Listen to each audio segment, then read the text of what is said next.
Hello guys, magandang araw. Ayan. Sa mga naghahanap ng kulambu dyan, meron tayo dito sa Hulong Duhat Market. Available po sa akin.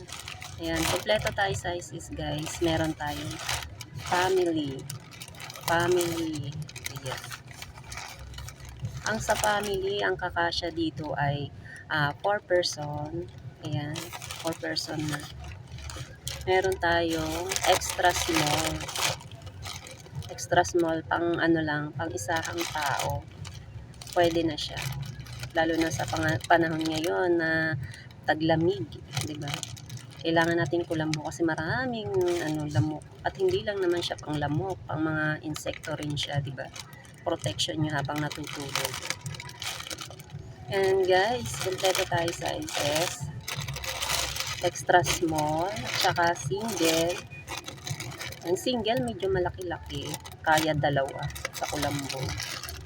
Kompleto rin tayo ng kulay. Ayan, mayroon tayong double. Ayan, double. Kulay red. Iba-iba rin ang kulay niya. May yellow. Alam niyo ba guys, kwento ko lang, no? Mayroon ako mga buyer na hindi dahil bibili sila ng kulambo dahil nilalamok sila. Ang purpose ng iba is para sa paa. Kuskus sa paa. Ayan, meron pa rin pala mga ganong tao. Gusto nila yung kinukuskus yung paa nila sa kulambo kasi parang nakakakiliti. Nakakakiliti, ayun. Dati nauso yung yung kulambo na parang medyas. Ayan, kulambo socks. Pero ngayon wala akong mahanap na ganun. Kaya yung iba nagtsatsaga sa malaki. Sayang naman din kung ikakat nila, no? Pwede naman ikabit tapos ang gilid. Kiss sa paa. Ayan guys.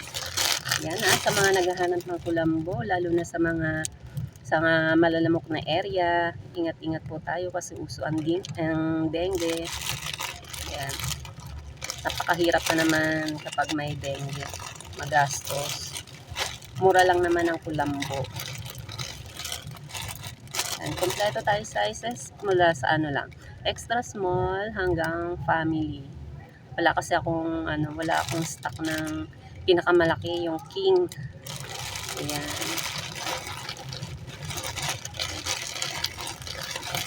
Ayan ang ating mga kulambo. Kompleto ng kulay. Bawat sizes.